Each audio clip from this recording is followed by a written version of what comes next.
नमस्कार दोस्तों, हम लेकर आ चुके हैं आप लोगों के लिए 10 मिनट में सुबह की 50 ताज़ा और बड़ी ख़बरें बताएंगे। आज देश और दुनिया से क्या बड़ी ख़बरें ताज़ा अपडेट निकल कर सामने आ रही है, लेकिन उससे पहले ख़बर डालते हैं सुर्खियों पर। प्रधानमंत्री नरेंद्र मोदी के ऊपर जमकर भड़के राहुल गांधी। कहा फिलहाल रेपिस्टों को सपोर्ट करती है बीजेपी, रेपिस्टों के लिए हंस हंस कर वोट मांगते नरेंद्र मोदी। राहुल गांधी ने प्रधानमंत्री पर आरोप लगाया कि प्रधानमंत्री रेपिस्टों के साथ है और उनके लिए वोट मांगने का भी काम करते हैं।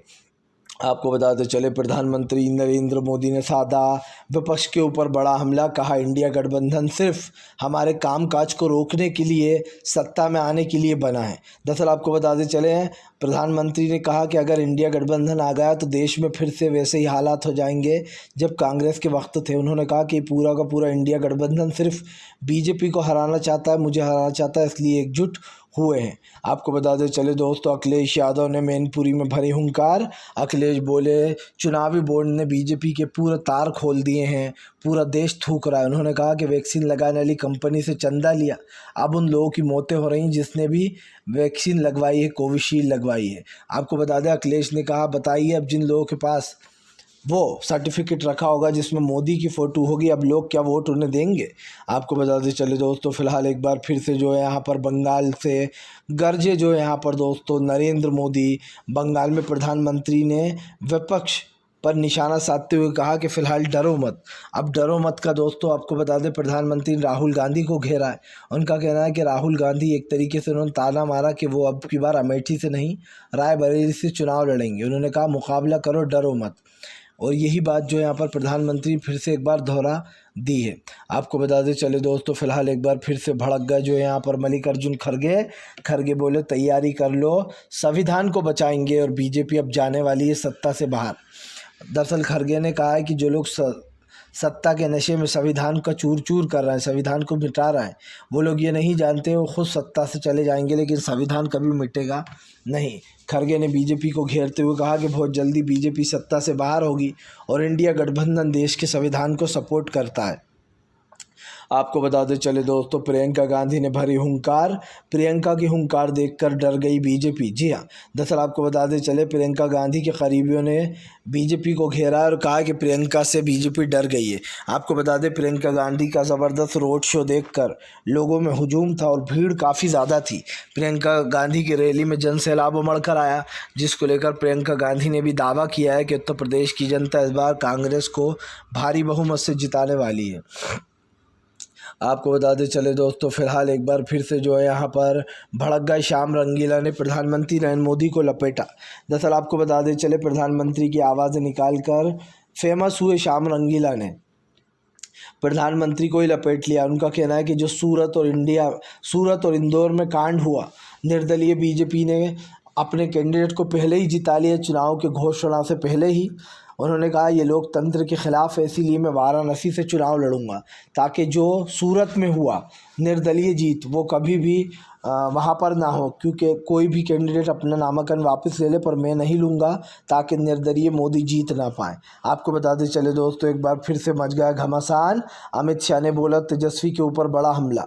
दरअसल आपको बताते चले, तेजस्वी यादव के ऊपर अब गृह मंत्री अमित शाह ने भड़ास निकाली है। उनका कहना है कि लालू यादव का पूरा परिवार भ्रष्टाचार में लीन है। लैंड फॉर जॉब वाले मामले का जिक्र करते हुए अमित शाह ने तेजस्वी यादव को भी घेर लिया। उन्होंने कहा कि फ़िलहाल बेटे से लेकर तो बेटी तक सब लोग इस मामले में जो यहाँ पर आरोपी हैं और ऐसे लोगों का हिस्सा है इंडिया गठबंधन। आपको बताते चले दोस्तों, भारतीय जनता पार्टी के ऊपर जमकर भड़क गए एमआई चीफ ओवैसी बोले प्रधानमंत्री पहले कपड़े देखकर पहचानते थे कि कौन किस धर्म का है, अब मंगलसूत्र से पहचान रहा है। दरअसल ओवैसी ने तंज कसते हुए कहा कि पहले ये बताइए कि ये मंगलसूत्र वाली जो बात है ये कहाँ से निकल कर आई। यही नहीं, यहाँ पर ये शर्त भी की गई है कि फ़िलहाल जो कांग्रेस का मैनिफेस्टो उसमें मंगलसूत्र का कोई जिक्र नहीं है, लेकिन प्रधानमंत्री ने सिर्फ झूठ बोला। आपको बताते चलें, इस चीज़ को लेकर काफ़ी बवाल भी मचा हुआ है, जहाँ पर ये बार बार कहा जा रहा है कि प्रधानमंत्री के इन मुद्दों से कहीं ना कहीं जनता नाराज़ है। आपको बताते चले दोस्तों, फिलहाल एक बार फिर से जो है यहाँ पर मचने वाला है घमासान स्मृति ईरानी के सामने दोस्तों केएल शर्मा। दरअसल आपको बताते चले केएल शर्मा जो है वो स्मृति ईरानी के ऊपर भारी पड़ सकते हैं। आपको बताते चले केएल शर्मा दरअसल कहीं और के नहीं रहने वाले, वो वहीं के हैं, अमेठी के। और बता ये भी जाता है कि केएल शर्मा को लोग काफ़ी सपोर्ट करते हैं। अमेठी में दोस्तों केएल शर्मा का काफ़ी दबदबा है। ऐसे में माना ही जा रहा है कि फ़िलहाल केएल शर्मा के आने के बाद से बीजेपी में टेंशन हो गई है, क्योंकि अब तक तो ये माना जा रहा था कि अगर अमेठी से कोई लड़ा तो शायद वो राहुल गांधी हो सकते हैं। लेकिन कांग्रेस ने एक ऐसी चाल चल दी जिससे कि बीजेपी को टेंशन हो गई, क्योंकि केएल शर्मा वहीं के रहने वाले हैं।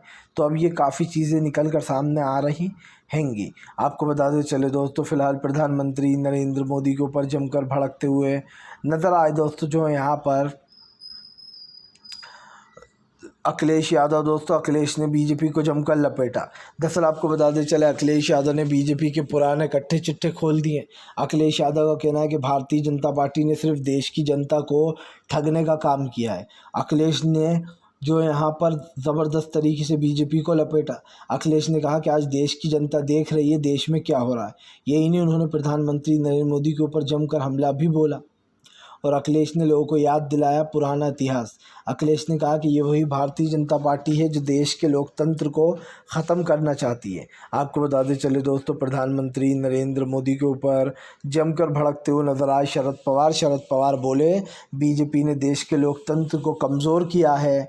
वहाँ पर रूसी प्रधानमंत्री की राष्ट्रपति का वो दिया गया दोस्तों यहाँ पर एक तरीके से। यही नहीं, शरद पवार ने तुलना कर दी है प्रधानमंत्री की रूस के राष्ट्रपति पुतिन से। प्रधानमंत्री के ऊपर भड़कते हुए शरद पवार ने कहा कि फ़िलहाल उन्होंने आज तक ऐसा प्रधानमंत्री नहीं देखा जो देश के लोकतंत्र को बर्बाद करने पर तुला है। आपको बताते चले दोस्तों, प्रधानमंत्री नरेंद्र मोदी का विपक्ष के ऊपर ज़ोरदार हमला।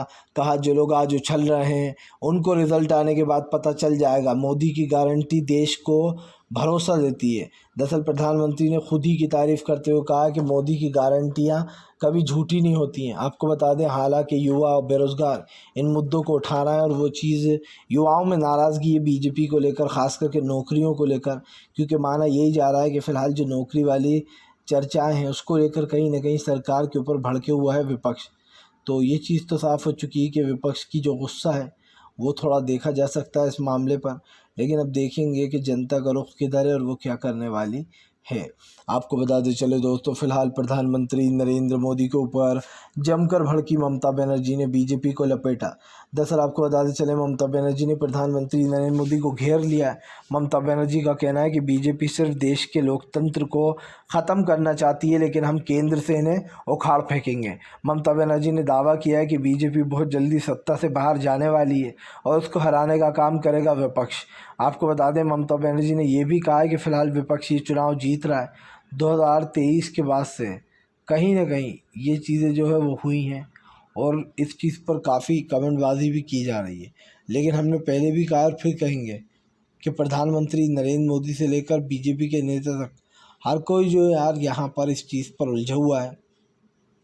तो अब ये देखते हैं कि फ़िलहाल क्या होता है, क्योंकि एक चीज़ तो साफ़ है कि फ़िलहाल प्रधानमंत्री नरेंद्र मोदी इस मुद्दे को दोस्तों अब ज़्यादा नहीं सुलझाना चाहते और इसीलिए जो है यहाँ पर वो गुस्सा हो गया विपक्ष। आपको बताते चले दोस्तों, फिलहाल भारतीय जनता पार्टी के ऊपर जमकर भड़कते हुए नज़र आए दोस्तों जो है यहाँ पर अजय राय बोले स्मृति ईरानी 2 लाख से भी ज़्यादा वोटों से हारेंगी। दरअसल आपको बताते चले दोस्तों, दरअसल केएल शर्मा के आने के बाद अब दावा कर दिया है जो है कि वो जो स्मृति ईरानी है वो 2 लाख से भी ज़्यादा वोटों से हार रही हैं। केएल शर्मा ने दावा किया कि फ़िलहाल बीजेपी जो है उसको झटका लगने वाला है और ख़ास कर जो है यहाँ पर ये दावा कहीं ना कहीं सही साबित करने में लगा है कांग्रेस। क्योंकि आपको बता दें, उत्तर प्रदेश की अमेठी की सीट पर ज़ोरदार भिड़ंत है केएल शर्मा और ख़ास करके स्मृति ईरानी के बीच में। तो ये कहा जा रहा है कि स्मृति ईरानी